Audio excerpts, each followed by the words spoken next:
In this video, I am going to explain you about SQL language.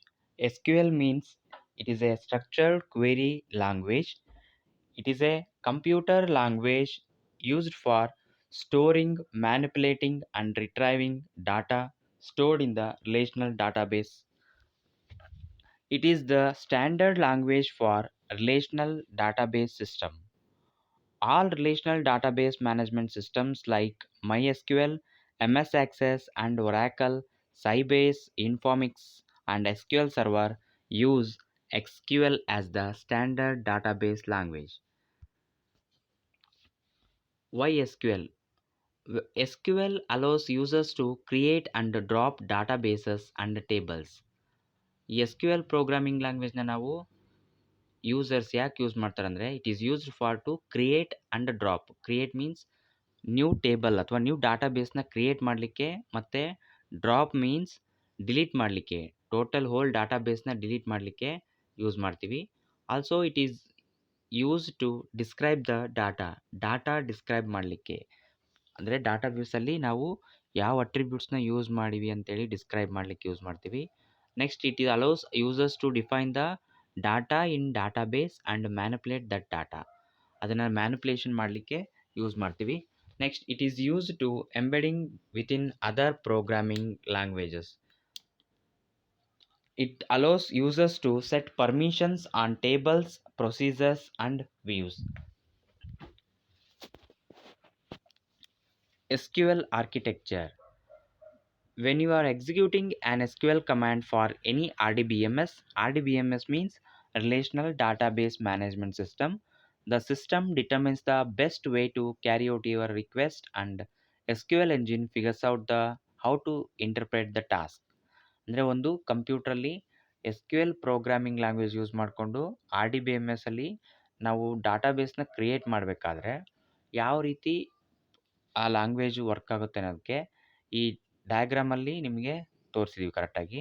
First SQL query means it is A information ಅಥವಾ ಕ್ವಶನರಿ ಅಂತ ಕರಿತೀವಿ. ಇದರಿಂದ ನಾವೇನು ಮಾಡ್ತೀವಿ, ಅದು SQL ಕ್ವೇರಿನ ನಾವು ಕ್ವೇರಿ ಲ್ಯಾಂಗ್ವೇಜ್ ಪ್ರೊಸೆಸರ್ಗೆ ಹೋಗುತ್ತೆ, ಅಲ್ಲಿಂದ DBMS ಇಂಜಿನಿಗೆ ಹೋಗುತ್ತೆ. ನೆಕ್ಸ್ಟ್ ಫಿಸಿಕಲ್ ಡಾಟಾಬೇಸಲ್ಲಿ ಏನು ಡಾಟಾ ಸ್ಟೋರ್ ಆಗಿರುತ್ತೋ ಅದು ಡಾಟಾ ಫೆಚ್ ಆಗುತ್ತೆ, ಅಂದರೆ ಏನು ಡಾಟಾ ಬೇಕಾಗಿರುತ್ತೋ ಅದು ನಮಗೆ ಡಿಸ್ಪ್ಲೇ ಆಗುತ್ತೆ. There are various components included in this process. These components are Query Dispatcher, Optimization Engines, Classic Query Engine, SQL Query Engine, etc. Classic Query Engine handles all non-SQL queries, but SQL Query Engine won't handle logical files. ಇದು simple diagram showing the SQL architecture. Next is SQL commands. SQL commands means the standard SQL commands is to interact with the relational databases or create, select, insert, update, delete, and drop. These commands can be classified into groups based on their nature. ಅಂದರೆ ನಿಮಗೆ database languages ಅಂತ ಬರುತ್ತೆ, explain database languages ಅಂತ. ಆ explain database ಲ್ಯಾಂಗ್ವೇಜಸಲ್ಲಿ there are different types of languages ಬರ್ತವೆ. ಅದರಲ್ಲಿ first one ಯಾವುದಂದರೆ DDL means Data Definition Language. It defines the conceptual schema, providing a link between the logical and the physical structure of the database. Logical ಮತ್ತು physical structure of the ಡಾಟಾಬೇಸ್ನ ಇದು link ಮಾಡುತ್ತೆ. ಯಾವುದು? Data definition language. In data definition language the functions are: first, it defines the physical characteristics of each record, field in the record, field's data type, field's length, field's logical name, and also specify the relationship among the records. And also it describes the schema and subschema of the database. Next, it indicates the keys of records. Next, it provides the data security measures, and also it provides the logical and physical data independence. The basic commands used in data definition languages are: first one is create command. Create command is used to creating a new table or view of a table or other object in the database. Alter command. Alter command means it is used to modify the existing database object such as a table.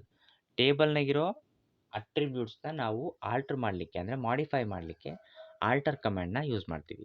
Next is drop command. Drop command deletes an entire table or a view of a table or other object in the database. ಡಾಟಾಬೇಸಲ್ಲಿರೋ store ಆಗಿರೋ ಟೇಬಲ್ನ ಅಥವಾ hole database ಸ್ಟ್ರಕ್ಚರ್ನ delete ಮಾಡಲಿಕ್ಕೆ ನಾವು drop ಅನ್ನೋ ಕಮ್ಯಾಂಡ್ನ use ಮಾಡ್ತೀವಿ. These are the 3 important commands used in the data definition language. Create command is used for creating a new database. Next is alter command. Alter command modifies the database. Next is drop command. Drop command deletes the whole database structure, whole database from the table or one from the database.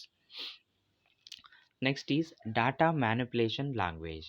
Data manipulation language means it provides the manipulation techniques like selection, insertion, deletion, updation, modification, replacement, retrieval, storing and display of data or records. These are the main techniques. Selection ಆಗಿರ್ಬೋದು, insertion ಆಗಿರ್ಬೋದು, ಡಿಲೇಷನ್ ಆಗಿರ್ಬೋದು, ಅಥವಾ ಇವನ್ನ basic operation ಕೂಡ ಅಂತೀವಿ. ಇವನ್ನ ನಾವು manipulation ಅಂತ ಕರಿತೀವಿ. Data manipulation language. It also facilitates the use of relationship between the records. ಇದೇನು ಮಾಡುತ್ತಂದರೆ ರೆಕಾರ್ಡ್ಸಲ್ಲಿರೋ ರಿಲೇಷನ್ಶಿಪ್ನ ಇದು ಡಿಸ್ಪ್ಲೇ ಮಾಡುತ್ತೆ. It provides for independence of programming languages by supporting several high-level programming languages like COBOL, PL and CPP. PL means procedure language, COBOL means common business oriented language, and also CPP. The basic commands used in the DML are first command is select command. Select command is used to retrieve the certain records from one or more tables. ಈ select ಅನ್ನೋ ಕಮ್ಯಾಂಡ್ನ ನಾವೇನು ಮಾಡ್ತೀವಿ, ಎದಕ್ಕೆ use ಮಾಡ್ತೀವಿ ಅಂದರೆ it is used for retrieving the data from the database. ಡಾಟಾಬೇಸಲ್ಲಿರೋ ಡಾಟಾನ ಫೆಚ್ ಮಾಡಲಿಕ್ಕೆ ಅಥವಾ ರಿಸ್ಟೋರ್ ಮಾಡಲಿಕ್ಕೆ ನಾವು ಸೆಲೆಕ್ಟ್ ಕಮ್ಯಾಂಡ್ನ ಯೂಸ್ ಮಾಡ್ತೀವಿ. Next is insert command. Insert command is used to insert a new value to the database. New value ನ add ಮಾಡಲಿಕ್ಕೆ ಇನ್ಸರ್ಟ್ ಕಮ್ಯಾಂಡ್ನ ಯೂಸ್ ಮಾಡ್ತೀವಿ. Next is update command. Update command is used to update or modify the data from the table. Table ಇರೋ ಡಾಟಾನ ನಾವು modify ಮಾಡಲಿಕ್ಕೆ ನಾವು update ಕಮ್ಯಾಂಡ್ನ ಯೂಸ್ ಮಾಡ್ತೀವಿ. Next is delete command. Delete command is used to delete the records from the table. ಟೇಬಲ್ನಲ್ಲಿರೋ ರೆಕಾರ್ಡ್ನ delete ಮಾಡಲಿಕ್ಕೆ ನಾವು ಡಿಲೀಟ್ ಕಮ್ಯಾಂಡ್ನ ಯೂಸ್ ಮಾಡ್ತೀವಿ. These are the main important commands used in the data manipulation language. Next is DCL. DCL means data control language.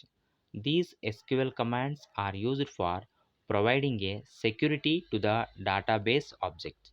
ನಾವು create ಮಾಡಿರೋ ಟೇಬಲ್ಗೆ ಅಥವಾ ಡಾಟಾಬೇಸಿಗೆ ಸೆಕ್ಯೂರಿಟಿ ಕೊಡಲಿಕ್ಕೆ ನಾವು ಈ ಕಮ್ಯಾಂಡ್ಸ್ನ ಯೂಸ್ ಮಾಡ್ತೀವಿ. DCL means data control language. The different DCL commands are, first one is grant command. Grant command is used to gives a privilege to the user. Privilege ಯೂಸರ್ಗೆ privilege ಕೊಡಲಿಕ್ಕೆ ನಾವು ಗ್ರ್ಯಾಂಟ್ ಕಮ್ಯಾಂಡ್ನ use ಮಾಡ್ತೀವಿ. Next revoke command is used to takes back the privileges granted from the user. ನಾವೇನು security ಅಥವಾ ರಿಸ್ಟ್ರಿಕ್ಷನ್ಸ್ನ ಯೂಸರ್ಸಿಗೆ ಕೊಟ್ಟಿರ್ತೀವೋ ಅದನ್ನು ವಾಪಸ್ ತೊಗೊಳ್ಳಿಕ್ಕೆ ಏನು ಯೂಸ್ ಮಾಡ್ತೀವಲ್ಲ ಅದನ್ನು ರಿವೋಕ್ ಕಮ್ಯಾಂಡ್ ಅಂತ ಕರಿತೀವಿ. These are the 2 important commands used in the DCL. Next is TCL. TCL means Transaction Control Language. Transaction Control Language includes the commands to control the transactions in a database system. The main commonly used commands are commit and rollback. Commit means make all the changes made by the statements issued permanent. Next is rollback. Rollback undoes the all changes since the beginning of the transaction or since a save point. ನಾವು ಎಲ್ಲಿ save ಪಾಯಿಂಟ್ವರೆಗೆ ಮಾಡ್ತೀವೋ ಅವನ್ನು ಚೇಂಜಸ್ನ undo ಮಾಡಲಿಕ್ಕೆ ನಾವು roll ಬ್ಯಾಕ್ನ use ಮಾಡ್ತೀವಿ. These are the two main important commands used in the TCL, commit and roll back. These are the database database languages. Database ಲ್ಯಾಂಗ್ವೇಜಸಲ್ಲಿ ನಮಗೆ ಮೇನಾಗಿ DDL ಬರುತ್ತೆ. DDL means data definition language. Next one is DML, data manipulation language. Next is DCL, data control language. Next is TCL. TCL means transaction control language. Next, what are the data types used in SQL language? Data types means it is a type of value given to the program attributes. ಅಂದರೆ ಡಾಟಾಬೇಸಲ್ಲಿ ಅಥವಾ ಟೇಬಲಲ್ಲಿರೋ ಅಟ್ರಿಬ್ಯೂಟ್ಸಿಗೆ ನಾವು ಯಾವ type of ವ್ಯಾಲ್ಯೂನ ಕೊಡ್ತೀವಿ ಅನ್ನೋದನ್ನು ಬರೀಲಿಕ್ಕೆ ಏನು use ಮಾಡ್ತೀವಲ್ಲ ಅದನ್ನು ಡಾಟಾ ಟೈಪ್ ಅಂತೇಳಿ ಕರಿತೀವಿ. ಇಲ್ಲಿ ನಾವು SQL ಪ್ರೋಗ್ರಾಮಿಂಗ್ ಲ್ಯಾಂಗ್ವೇಜಲ್ಲಿ ಡಿಫ್ರೆಂಟ್ ಟೈಪ್ಸ್ ಆಫ್ ಡಾಟಾ ಟೈಪ್ಸ್ನ ಯೂಸ್ ಮಾಡ್ತೀವಿ. The first one is number data type. Number data type is used to variable length column. Allowed values are 0, positive and negative numbers. ಅಂದರೆ ನಾವು ಅಟ್ರಿಬ್ಯೂಟಿಗೆ ವ್ಯಾಲ್ಯೂ ಕೊಡಲಿಕ್ಕೆ, ಅಂದರೆ number value ಕೊಡಲಿಕ್ಕೆ positive value ಆಗಿರ್ಬೋದು ಅಥವಾ 0 ವ್ಯಾಲ್ಯೂ ಆಗಿರ್ಬೋದು ಅಥವಾ ನೆಗೆಟಿವ್ ವ್ಯಾಲ್ಯೂನ ಕೊಡಲಿಕ್ಕೆ ನಾವು ನಂಬರ್ ಅನ್ನೋ ಡಾಟಾ ಟೈಪ್ನ ಯೂಸ್ ಮಾಡ್ತೀವಿ. Next is character. CHAR means character. Character data type is a variable length field up to 255 character in length. ಅಂದರೆ ನಾವು ಕ್ಯಾರೆಕ್ಟರ್ ಅನ್ನೋ ಡಾಟಾ ಟೈಪ್ನ ಮೆನ್ಷನ್ ಮಾಡಿದಾಗ ಓನ್ಲಿ 255 ಕ್ಯಾರೆಕ್ಟರ್ವರೆಗೂ ನಾವು ಲೆಂತ್ನ ಬರಿಬೋದು, ಆ ಅಟ್ರಿಬ್ಯೂಟ್ಗೆ ವ್ಯಾಲ್ಯೂನ ಕೊಡ್ಬೋದು. Next is VAR variable character or variable character 2 ಅಂತ ಬರಿತೀವಿ. This is field length up to 2000 characters in length. ನಾವು ಕ್ಯಾರೆಕ್ಟರ್ ಬರೆದಾಗ ಓನ್ಲಿ 255 ಕ್ಯಾರೆಕ್ಟರ್ವರೆಗೂ ಬರಿಬೋದು. ಬಟ್ ವರ್ಕ್ಯಾರ್ ಅಥವಾ ವರ್ಕ್ಯಾರ್ 2 ಅಂತ ಬರೆದಾಗ ಅಪ್ ಟು 2000 ಕ್ಯಾರೆಕ್ಟರ್ಸ್ವರೆಗೂ ಬರಿಬೋದು. Next is date or time data type. Date or time data type, it is a fixed length field. The time is stored as a part of the date. The default format is date, month, year. Next is long data type. Long data type variable length field up to 2 GB in length. 2 GB ವರೆಗೂ ನಾವು ಲೆಂತ್ನ store ಮಾಡ್ಬೋದು. Next is RAW. It is a variable length field used for binary data up to 2000 in length. ನಮಗೇನಾದರೂ binary values means zeros and ones ಬೇಕಾಗಿತ್ತಂದರೆ ನಾವು RAW ಅನ್ನೋದನ್ನ use ಮಾಡ್ತೀವಿ. RAW is used to for binary data up to 2000 in length. Up to 2000 ಲೆಂತ್ವರೆಗೂ ನಾವು ಬರಿಬೋದು. Next is long RAW. It is a variable length used for binary data up to 2 GB in length. Up to 2 GB ಬೇಕಿದ್ದಾಗ ನಾವು long RAW ಅಂತೇಳಿ ಬರಿತೀವಿ data ಟೈಪ್ನ. These are the different data types used in the SQL language. Description ಅಂದರೆ number is use to store the numeric value in a field column. ಯಾವ ರೀತಿ ಬರಿತೀವಿ ಅಂದರೆ it may be a decimal number, integer or a real value. General syntax number n, D. n means it is a ನಾವು before decimal point ಎಷ್ಟು ವ್ಯಾಲ್ಯೂಸ್ನ use ಮಾಡ್ತೀವೋ ಅದು. D means after decimal point ಏನು ಯೂಸ್ ಮಾಡ್ತೀವಲ್ಲ ಆ digits. ಈ ಥರ ನಾವು ಬರಿತೀವಿ. Where n specify the number of digits and D specify the number of digits to the right of the decimal point. For example, ಇಲ್ಲಿ ಮಾರ್ಕ್ಸ್ ನಂಬರ್ ಆಫ್ 3 ಅಂತ ಬರ್ತೀವಿ. ನಂಬರ್ ಆಫ್ 3 ಅಂದರೆ ಮಾರ್ಕ್ಸ್ 3 ಬರುತ್ತೆ. ಅದೇ ಅವರೇಜ್ ನಂಬರ್ 2,3 ಅಂದರೆ before decimal point 2 values, after decimal point 3 values. Next is char data type. It is used to store a character type data in a column. The general syntax is char ಪ್ಯಾರಂಥಸಿಸಲ್ಲಿ ಸೈಜ್ನ mention ಮಾಡ್ತೀವಿ. Where size represents the maximum length of the character column that is up to 255 characters. Example name char 15 means name ಅನ್ನೋದು it is an attribute. ಈ ಅಟ್ರಿಬ್ಯೂಟಲ್ಲಿ ನಾವು 15 ವ್ಯಾಲ್ಯೂಸ್ವರೆಗೂ ಅಥವಾ 15 ಲೆಟರ್ಸ್ನ ನಾವು store ಮಾಡ್ಬೋದು ಕ್ಯಾರೆಕ್ಟರ್ಸ್ನ.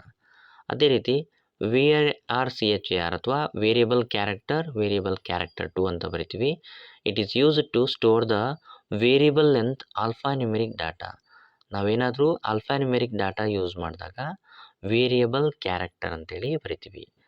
ಡಿಜಿಟ್ನ ಅಂದರೆ ನಂಬರ್ಸ್ನ ಯೂಸ್ ಮಾಡಿದಾಗ ನಂಬರ್ನ ಡಾಟಾ ಟೈಪ್ ಬರಿತೀವಿ. ಓನ್ಲಿ ಲೆಟರ್ಸ್ನ ಯೂಸ್ ಮಾಡ್ತೀವಿ ಅಂದರೆ ಕ್ಯಾರೆಕ್ಟರ್ ಡಾಟಾ ಟೈಪ್ನ ಬರಿತೀವಿ.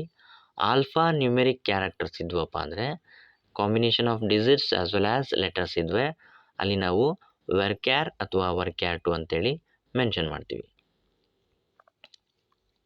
Next is date command. Date is used to store the date in columns. It supports the various date formats other than the standard dd month y. ಈ ಥರ ನಾವು date ಡಾಟಾಬೇಸಲ್ಲಿ ಬೇಕಿದ್ದಾಗ date ಕಮಾಂಡ್ನ use ಮಾಡ್ತೀವಿ. Time command is use to store the time in columns. ಟೈಮ್ನ use ಮಾಡ್ತೀವಿ. Long, it is use to store the variable and strings up to 2 GB size. Example description long ಅಂತ ಬರೆದ್ರೆ ಅಲ್ಲಿ ನಮಗೆ ಏನು ಸಿಗುತ್ತೆ? These are the various data types used in the SQL language. Next is structure of SQL command. SQL ಕಮಾಂಡ್ನ ನಾವು ಯಾವ ರೀತಿ ಬರಿತೀವಿ ಅಂದರೆ, any SQL command is a combination of keywords, identifiers and clauses. These are the main 3 commands use ಮಾಡ್ತೀವಿ ನಾವು ಯಾವ್ದು ಬರೆಯೋಕ್ಕೆ, SQL ಕಮಾಂಡ್ನ ಬರೆಯೋಕ್ಕೆ. Every SQL commands begins with a keyword, create, select, delete and so on. ನಾವು ಯಾವುದೇ ಒಂದು SQL query ಬರೀಬೇಕಾದ್ರೂ ಕೂಡ ಕ್ರಿಯೇಟನ್ನು ಫಸ್ಟ್ ಕೀವರ್ಡ್ನ ಬರಿತೀವಿ, ಅಥವಾ ಸೆಲೆಕ್ಟ್ ಬರಿತೀವಿ, ಅಥವಾ ಡಿಲೀಟ್ ಬರಿತೀವಿ, ಅಥವಾ ಮತ್ತು ಬೇರೆ ಯಾವುದಾದ್ರೂ ಬರೆದು ಸ್ಟಾರ್ಟ್ ಮಾಡ್ತೀವಿ. Which is a specific meaning to the language. ಅಂದರೆ already it has a pre defined meaning in the SQL language. First, this is the general structure of SQL command. Select name from student where register number is equal to 109. Here the select is a keyword, from is also a keyword, and where are the main 3 keywords. Next, the classes are from student and where register number is equal to 109. Next, name of student to register number are the identifiers or attributes that refers to the object in the database. Name and register number are the column names, while student is a table name. The equal sign is an operator and 109 is a numeric constant. ಅಂದರೆ ಈ ಥರ ನಾವು ಒಂದು SQL ಕ್ವೆರಿನ ಅಥವಾ ಡಾಟಾಬೇಸಲ್ಲಿರೋ ಡಾಟಾನ retrieve ಮಾಡ್ಕೊಳಕ್ಕೆ ಈ ರೀತಿಯಾಗಿ ಕಮಾಂಡ್ಸ್ನ ಬರೆದು ನಾವೇನು ಮಾಡ್ತೀವಿ,